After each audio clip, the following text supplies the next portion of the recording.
Hi, I wanted to give it a try. It's the first video I'm doing. This is responding to Dylan from Noble Records, responding to your challenge. So I finally took my time to do a video. Let's start with the challenge. I want to try and keep it as short as possible. My name is Yaron, and I've been collecting CDs for ever since I was 12 or 13. I've collected albums before. Then I stopped collecting albums, thinking the format is completely dead. And apparently I was wrong. So I had a few albums that I kept from being a teenager. And then the last couple of years, the bug hit me hard. I still collect CDs, but as you can see, I have gained a big collection of albums. Let's get to it. What are my best finds? I am concentrating more on a few more recent ones, so it's not all time. One of them is all time, but I'm going to concentrate on a few recent ones. First off is this record. It's called Monsters of Fame, or in Hebrew, Miflatzot HaTeila. It is an album from Israel, where I'm from originally. In 1992, they pretty much stopped making mass-produced albums in Israel, and this was one of the last ones. It was the most popular band. It's a grunge album, so it wasn't produced in a large quantity. I'll bring it back. It wasn't produced in a large quantity. I have been wanting one for a while. I was in a store in Israel 2 years ago, and it was sitting on the shelf, and it was a little pricey, and I said I will never pay that much for an album. I did not buy it. I kept looking online to no avail. I could not find another one online.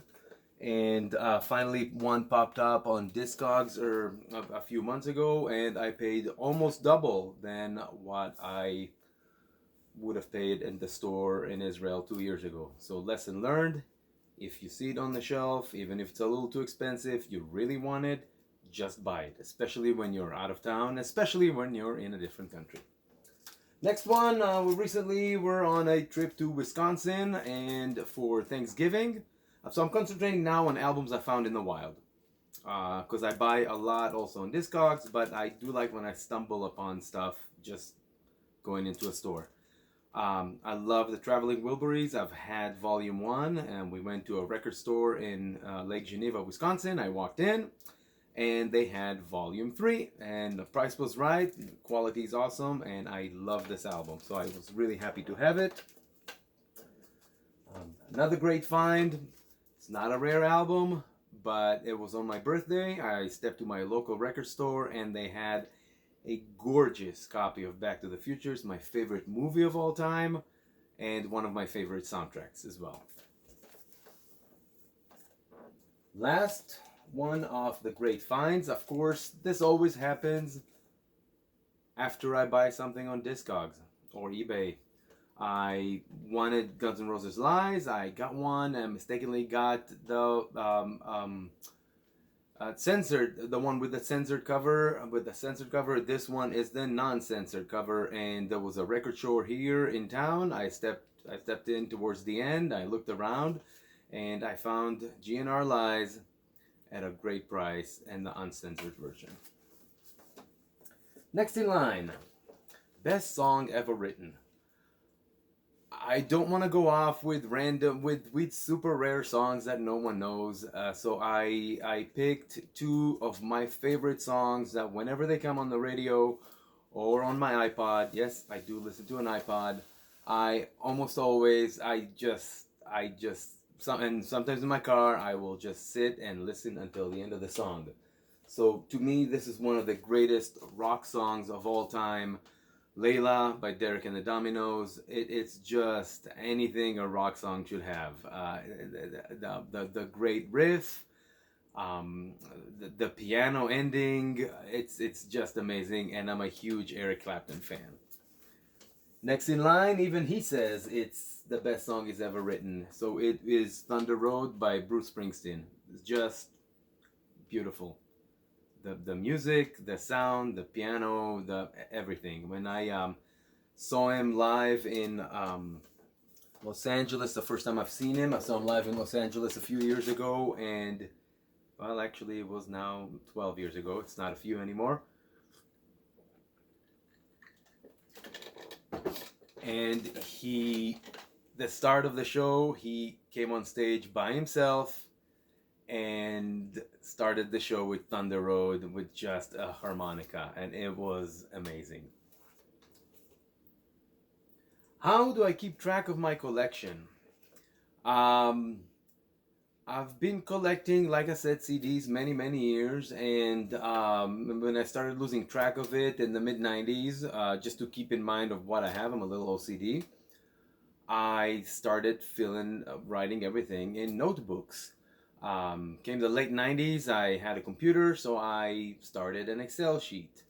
So when I started with albums again, I do not have it in a notebook, but I keep track of it in my own Excel sheet and and on Discogs. And tell the truth, I sometimes do not have the patience to find the exact edition on Discogs. I've been a little lazy, so I'll have to repair it at some point. But I mainly use my Excel sheet because I've bought some collections, and a friend gave me a lot of albums, and I'll be in a store and I'll be really excited about an album, and I'm about to buy it, and then I check my Excel sheet and I find out that I have it. So I don't remember everything anymore. The one record I will never sell. So we gotta circle back. We gotta circle back to Monsters of Fame, Monsters of Glory, actually. Excuse me, translation.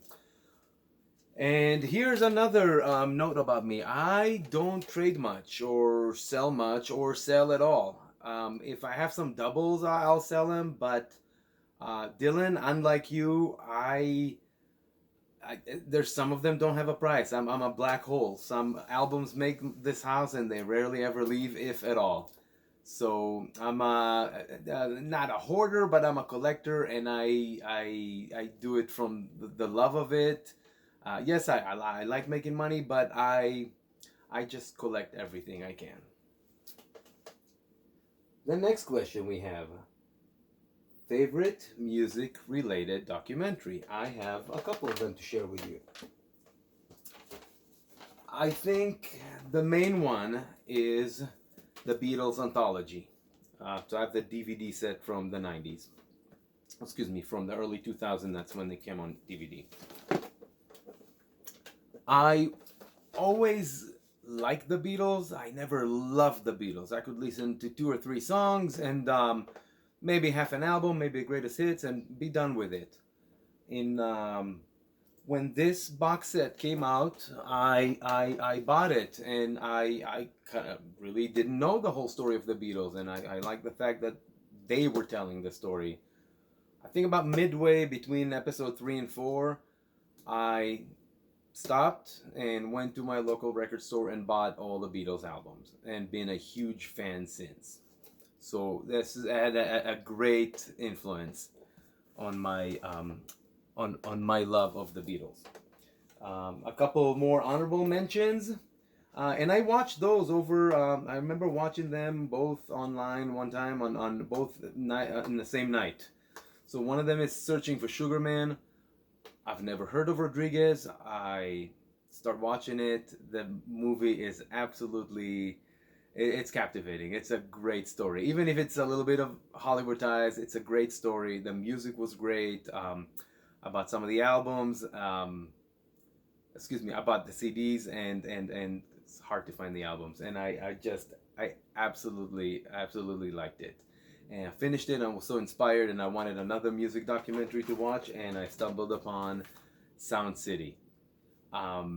Great story about the studio, about Dave Grohl, about Nirvana, about a lot of great albums that were recorded in the studio that looked like crap but had the most amazing sound and equipment.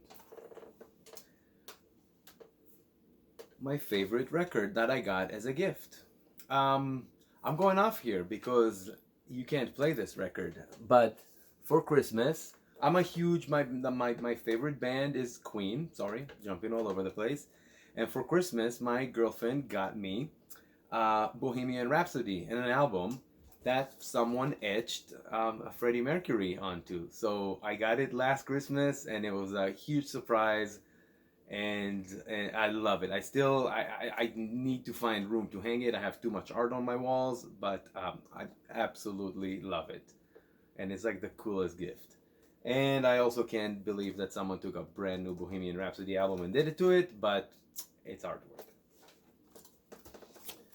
And last on the list is my listening ritual. We will do a stereo room video at another time. Excuse me. My favorite listening ritual, if it's usually in the evening, I like turning off the lights, putting on an album, and just drinking a cold beer or a glass of whiskey with it. I think whiskey usually goes with jazz, and beer goes with pretty much everything else. Anyhow, thank you again. My name is Yaron. Dylan, you pushed me to make that video.